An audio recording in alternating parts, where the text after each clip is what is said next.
2008, most Americans today are unaware that Christmas was banned in Boston from 1659 to 1681.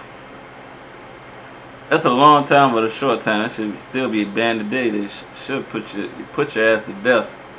You know, well, the most I gonna put you to death. All Christmas activities, including dancing, several seasonal plays, games, singing carols, cheerful celebrations, and especially drinking.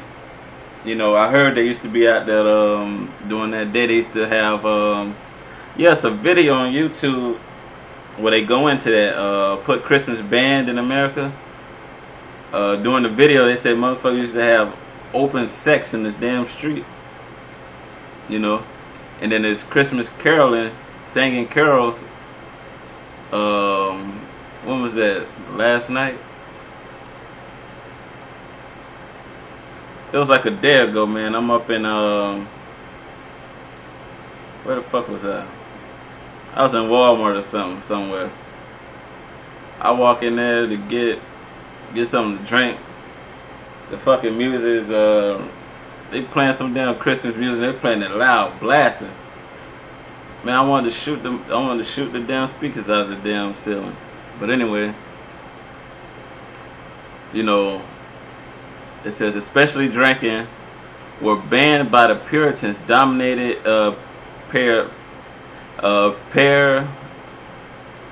forgive me for saying this wrong, Parliament, Parliament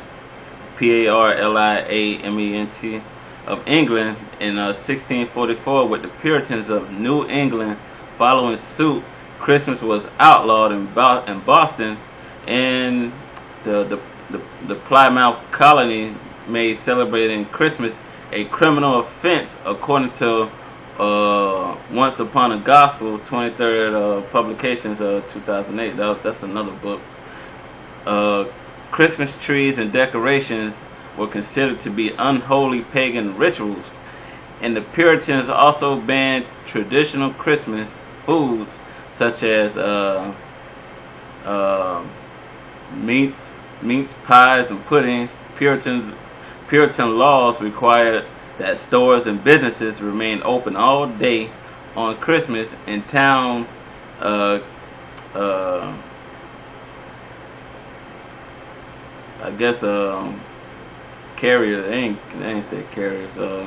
Basically, the police walked through the streets of Christmas Eve, calling out "No Christmas, no Christmas." You know, in England, the ban of the holiday was lifted in 1660 when Charles II took over the throne. However, the Puritans' presence remained in New England, and Christmas did not become a legal holiday until 1856.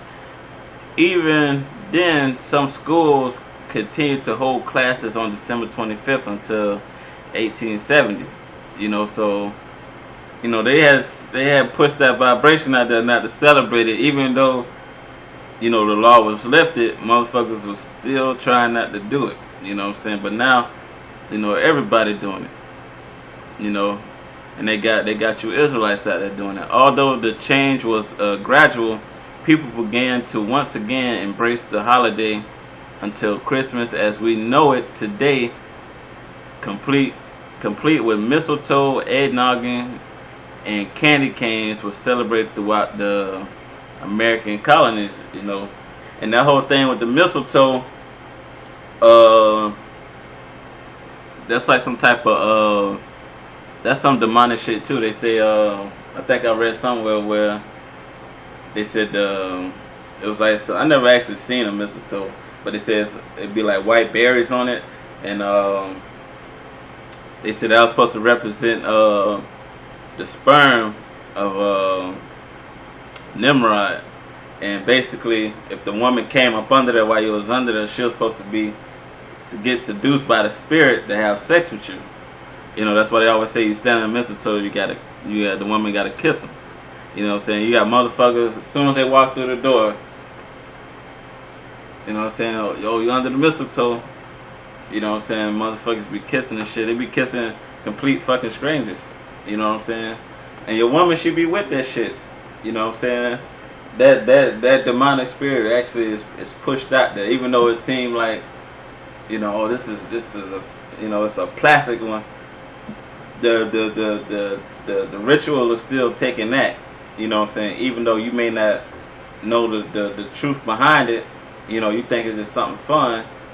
You still committing that demonic. You still pushing that demonic spirit out there. They just you know, what's the word? They just sweetened it up. You know what I'm saying? Made it seem like something nice. You know what I'm saying? They're not gonna say, "Oh, this you worshiping the devil." You know what I'm saying? They're not gonna say that shit to you. On to the next one. I found another one. This ain't my document. I don't know where it could actually be. I got tons of papers. This another one on the origin of Christmas. But yeah, before I get that, I'm finna go in the loop.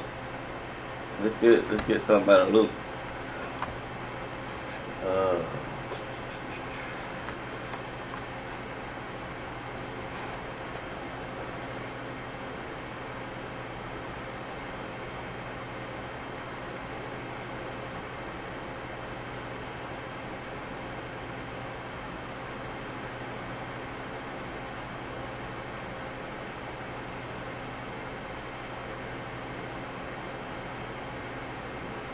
Yeah, this Luke chapter 2. Yeah, Luke chapter 2 verse 1. And it came to pass in those days that went out a decree from Caesar Augustus that all the world should be taxed. And this taxing was first made when Cenarius was governor of Syria, and all went to be taxed, everyone into his own city.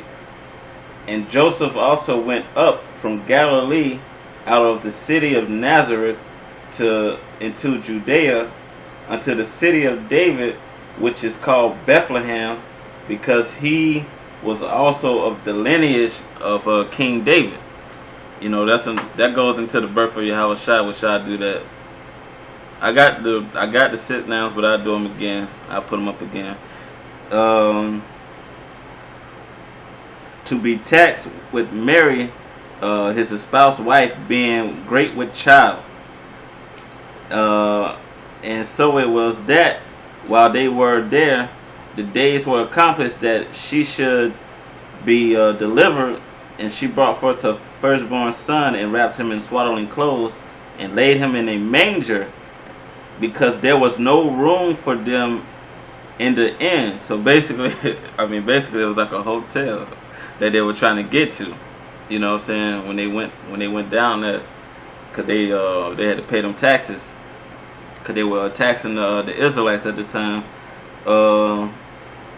And there were in the same country shepherds abiding in the field, keeping watch over their flock. Now, if it was snowing, they're not finna be outside. You know what I'm saying?